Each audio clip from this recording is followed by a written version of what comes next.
Hello guys, welcome back to my channel. I hope all is well with you and your families. I am doing great, thank God. So let's get into it, guys. Today we'll be talking about shame.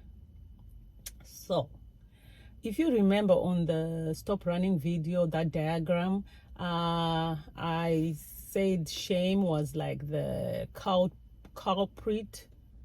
I said shame was the cause of all my problems. Like shame was the elephant in the room. Shame was to me the cause of all the issues that I had.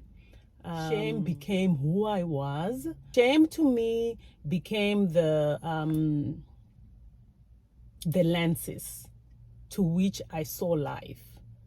My decisions, whatever I did in life, I saw through the lenses of shame. So shame told me I was worthless, I was broken, I was a reject, I was defective. So it told me that, you know what, maybe you're an afterthought.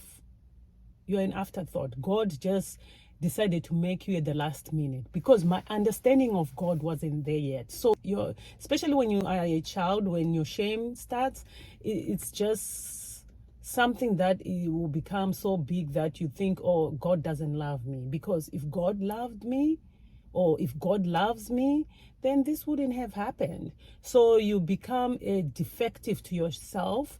You would always think, you know what, nobody cares. Nobody cares.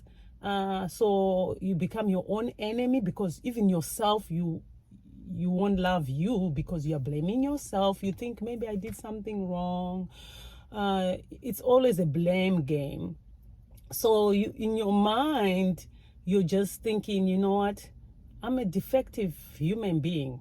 I wasn't supposed to be here. Something is wrong with me. That's what shame tells you. Shame became the first wall, or the first house I built around myself, because I wanted to make sure nobody sees my shame. So it became that wall that protected me. And then it started producing other walls or other houses that I had, other issues that I had.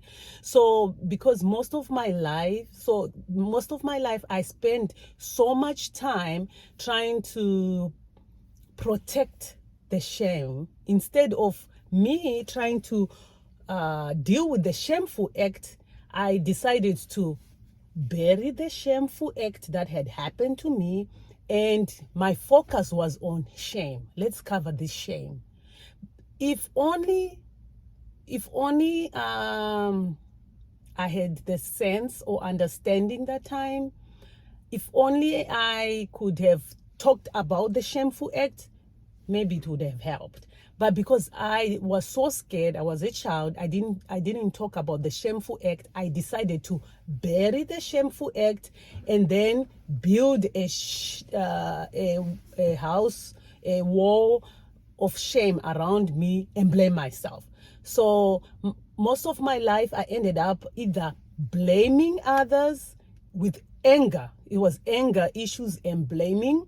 Or in other instances, I would internalize, at that moment, I didn't know maybe it was those episodes of depression, really.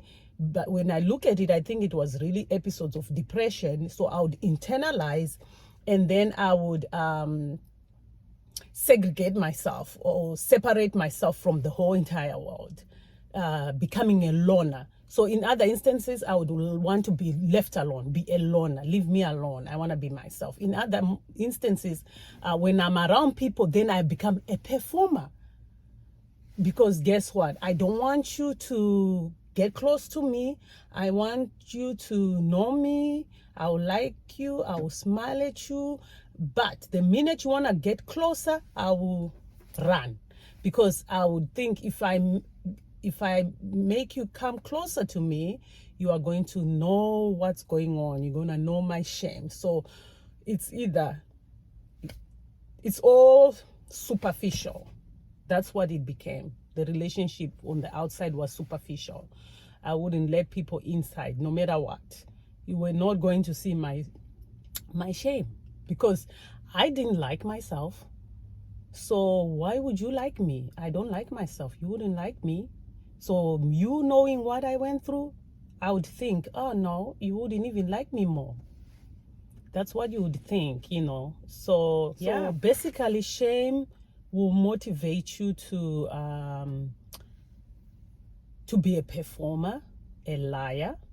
I became a performer, I became a liar, because I just wanted to create distraction.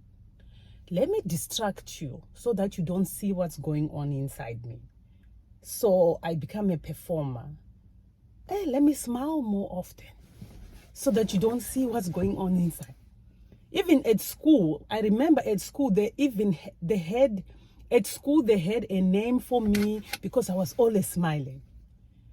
Like, even sometimes I will forget that this situation calls for you to be serious. I'll be smiling, and then until somebody say, why are you smiling?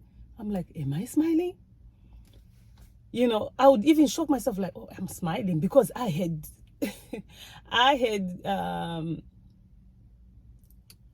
I was so into this habit of smiling to cover up my mess that it became who I was. Like, people think, oh, you're always smiling, you're always happy. It was a distraction so that you don't come close to me and see what was inside.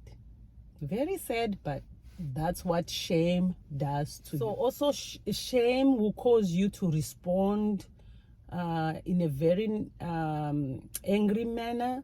And instead of you looking at the situation or the problem at hand, you now look at the person. I started attacking the person. Instead of me saying, okay, let's attack this problem. This is the problem. I then say, no, I'm not going to look at the problem. I'm going to look at you. You are the cause of my problem. Because guess what? In my mind, I'm thinking, if I don't attack you, you are going to shame me. So I'm not going to look at the problem. I'm going to look at you. You are my problem. So shame it makes you become delusional. It makes you make the wrong decisions. It makes you disengage from people because you're so stony inside. You're so scared to be shamed again, to be shamed again. So you become so stony. Your heart becomes so stony. So now when you hurt someone with your mouth or with your action, even ignoring somebody, really, you hurt somebody doing that. So when you say the wrong words, you're not even thinking, or react in the wrong manner, you're not even thinking about the behavior. You're just thinking about yourself. Oh, they're gonna shame me, so I'm not gonna allow those people to shame me. I'm gonna make sure nobody attacks me. So it's always I was always in a defensive posture. Always in a defensive. You are not going to hurt me. I am going to make sure you will not hurt me. That was the posture I will always be in at all times. So shame eventually caused me to be a perfectionist, because guess what? If my surroundings are perfect, you are not going to see what's going on inside. So if you're just a people pleaser all around, you become so miserable, because guess what? You just a performer. You don't want them to look at you look deep enough to see what's going on. So you'll be like, you know what? I'm just gonna be a people pleaser here, be the one buying gifts, be the one doing this, be the one doing that. Just pleasing people just because you are trying to cover your shame. You don't want them to see what's going on. I became that. I also started withdrawing from people, and this started when I became on my journey to know God, because I thought, the skeletons were being revealed now. So now I was like, I can't be fake no more. I can't perform no more. I can't do those things that I was used to doing. So I started withdrawing from people. And I'm not sure if it's a good thing that I was doing then, but that's when I lost a lot of friends, because I started seeing myself like, oh, wow. So I was always the one calling these people. They never called me. Now they are just calling me and saying, what happened to you? Why are you not calling? Because I was no longer calling. Oh, so I was the one doing that. Oh my God. So I started withdrawing a lot, and I lost a lot of friends because God was now dealing with the core of my issues. That's when it started. So that's when I noticed that withdrawal thing. So I had to also now try to balance it. But first, I really did withdraw from people. So it's a lot, guys, that shame can do to you. So I'm going to be breaking down the effects of shame in small little videos in the future. But you will see the effects of shame. And some of the effects that I found out about myself was I started having panic attacks. I didn't know what that is until my friend, when she started talking about it, that she had these panic attacks when I was trying to tell her of the incident that had happened. She was like, that's panic attack. I was like, what are you talking about? That's when I started digging deeper into these things. I didn't even know that I had panic attacks. So it means I had panic attack for a long time. I just didn't have a name for it. So I'll go into that. That's a scary thing to have. But with my attacks, until I started really going deeper in my relationship with God, that's when I started knowing that, you know what, you are trying to control situations here, and you think you're losing control. And it's kept on going and going and going until I started having these panic attacks problems. I'll give you one incident. When it started, I was at this place where I was getting my hair braided, and it was far away. And all of a sudden, from Norway, my heart went boom, like it wanna burst. I thought, oh my goodness, am I having a heart attack? And once it did that, it started like going so super fast. I started sweating. The person said, are you okay? I said, I don't know. And he said, what do you want me to do? Do you want us to call the ambulance? I said, no, call my husband. Then they called I couldn't even hold my phone because I was shaking. So she said, give me the number. So I gave them my husband's number. They called my husband. And I told my husband, please come, you and my daughter come, because I wouldn't be able to drive, so and my daughter can drive my car, so please come. I don't know what's going on. My husband was like, what's going on? Where are you? So we texted my husband the address. I was now sitting on the floor thinking, okay, this is it. It's a traumatizing situation when you start having those things. And at that time, I was not in a deep relationship with God. I was like, oh my goodness, fear just surrounded me. It was fear after fear, thoughts. Okay, so if I die, I will be buried in my country? No, my children are here. I want them to be coming at my grave. You start thinking about this deep, you go deeper, and with an anxiety, the deeper you go into fear, the worse it gets. It started getting worse. I was like, oh God, this is it. Who do I call? Do I call my mom? Do I call my parents? What do I do? But I'll make them panic. I'll let them just hear about it. It's sad. It was sad. That's panic attack. So eventually they came. We went home. By the time my husband came, I was like, okay, let's go to the hospital. When he started driving and he was like, just breathe in slowly, breathe out, breathe in, drink some water. And he could tell something is wrong. I couldn't calm myself down. So he said, okay, do you want us to go to the emergency? I said, yeah, let's go to the emergency. The time when we got to the emergency, it seems like it was slowing down. So I was like, I don't want to go in the emergency and sit there 1 hour.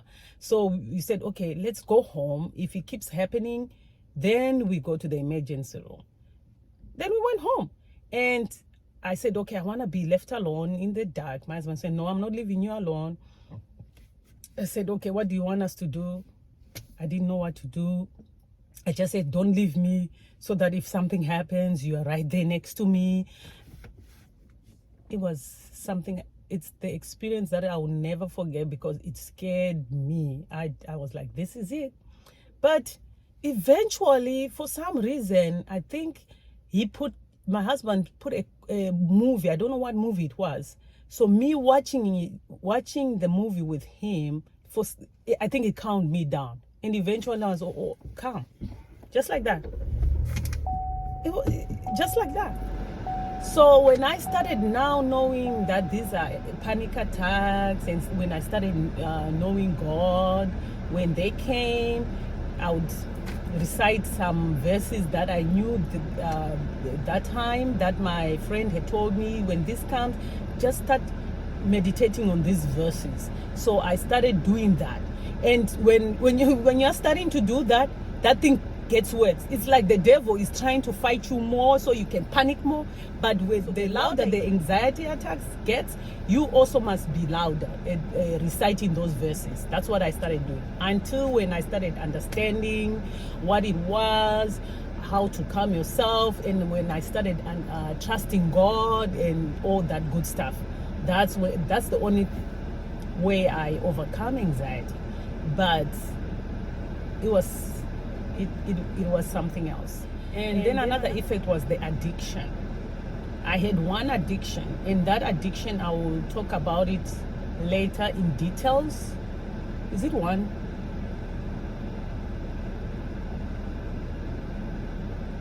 I think it was one. I don't know when I will talk about it, because it's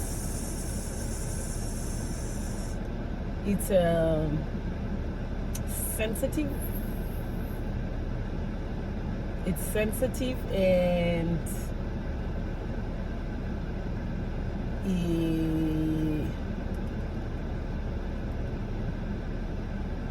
just know it's. I'll talk about it. With this addiction, I'll talk about. I'll go into details and how I overcame it and things like that. But yeah, that's another thing that effect that shame will cause. Control, which I did already talk about control already. And always running, which I already talked about. Running already. What else? What other effects? So with effects, I think as they come, I'll be talking about it in small videos like that.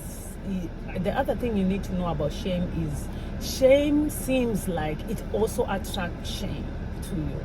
Like I don't know if it happens to everyone with shame, but with me, I know that I experience shame from others. I experienced shame from my own. So first it was from my own situation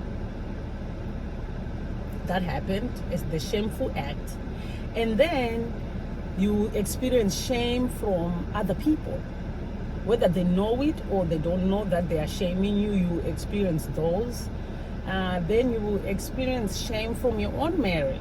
You experience shame from your own children. Right now I'm experiencing shame. You will experience shame like in life. But the issue is, when you experience shame, you have to make a decision. Do I face the shame and deal with it right away? Or do I bury it? It's the burying part that's the problem, because once you bury that thing, that's when it manifests. It becomes bigger. That was my issue.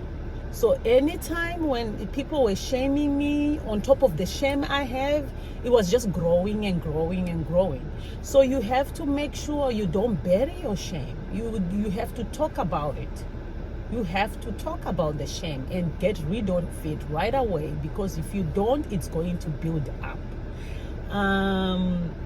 I would have given you so many examples of how I was shamed in life, but this video will be long. I might do it like a, funny kind of little videos of how people can shame you, and if you are not healed, it then becomes negative to you and it becomes bigger. But yeah, let's talk about how you can be healed from shame. Well, I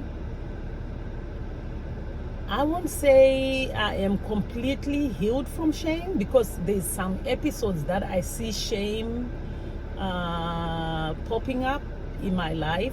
So even today, so it's like till today, I still suffer from some shameful acts that are from my past.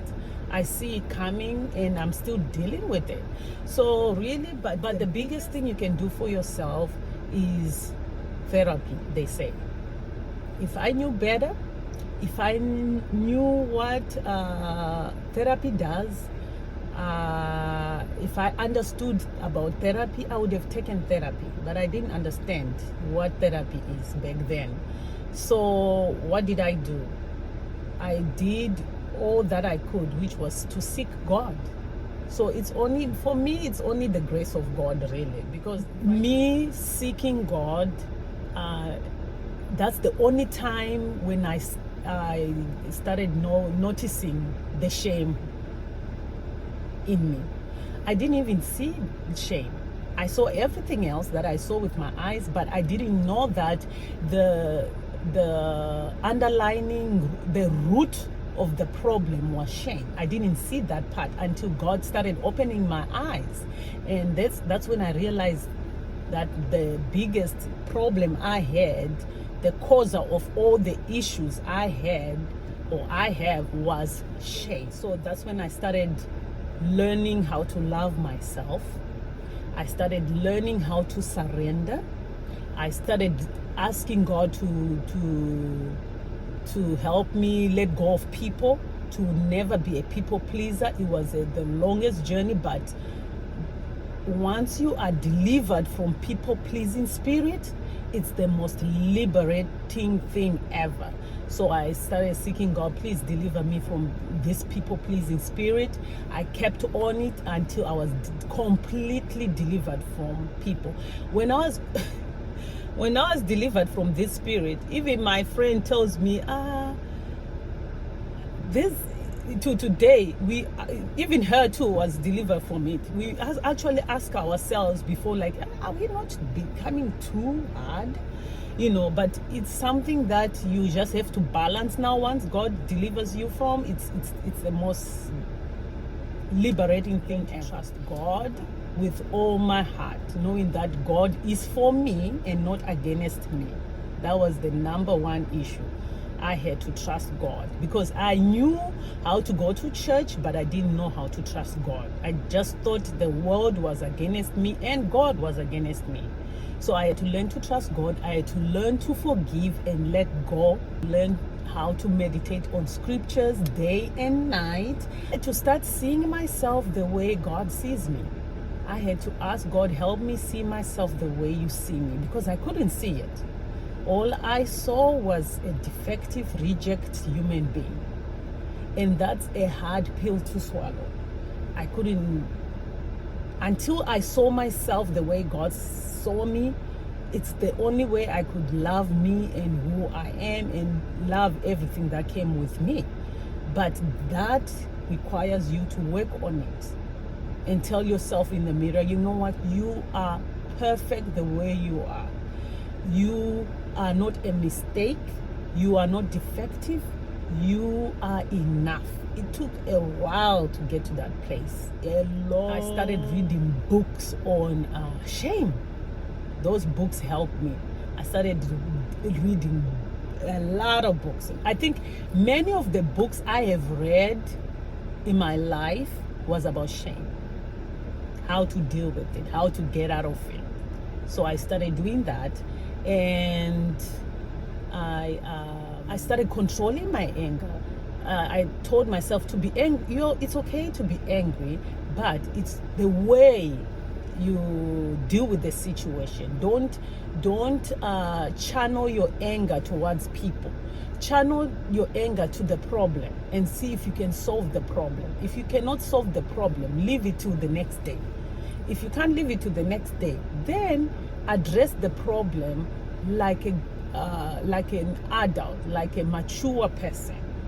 I started training myself how to do that because I didn't know how to do that. And then I started being accountable for my mistakes, for my actions, acknowledging when I was wrong and saying sorry. I started truly loving people, telling myself, be genuine. If you want to smile, smile genuinely. If you want to, it's okay to feel hurt, but address it right away. Don't fake it. Don't fake smile when you're hurt. Tell the person you hurt me. Don't try and bury it and say you're okay when you're not okay. Start being your own true self. Speak up. I started doing those things. Things that I never normally did, I just started doing it. So it's a lot that you have to put work into, but once you start dealing with your shame, you have to work hard because it's just something that is difficult to get rid of. Like I said, shame, it's something even today. People will shame you for something you don't even know about. And you just have to train yourself not to bury the shame, because once you bury it, it grows. And once it grows, it produces more issues. So that's what I'm learning nowadays. Just deal with the shame. Deal with the shame. Like I said, right now, I'm dealing with the shame. You're going to deal with the shame from your own kids, shame from your close friends, shame from whoever. But you have to deal with that shame right away. Don't bury it and say, you know what, I'm not going to talk about it. No, talk about it and deal with it. That's the only way. So yeah, that's it for this video. So I'll be getting into more detail with the effects of shame. We'll be talking about that. But I hope you will get something out of it. If you're someone who's dealing with shame, just know that once you start working on yourself, you will eventually get to the place you want to get. But you have to get rid of that shame. And it's a work in progress. It's okay. You don't have to, it's not an overnight thing, but you will get there. Until next time, guys, thank you so much for always clicking on my videos and watching. I'm not backing down or giving up no matter what. I'm going to keep on pursuing what God's want me to do. I'm going to keep on sharing my stories no matter what. You just keep on praying for me for strength, and we'll get there. Whatever there is, whatever God's want to do with my stories, just pray for my strength. Until next time, guys, thank you so much for watching. You take care and stay blessed. Bye.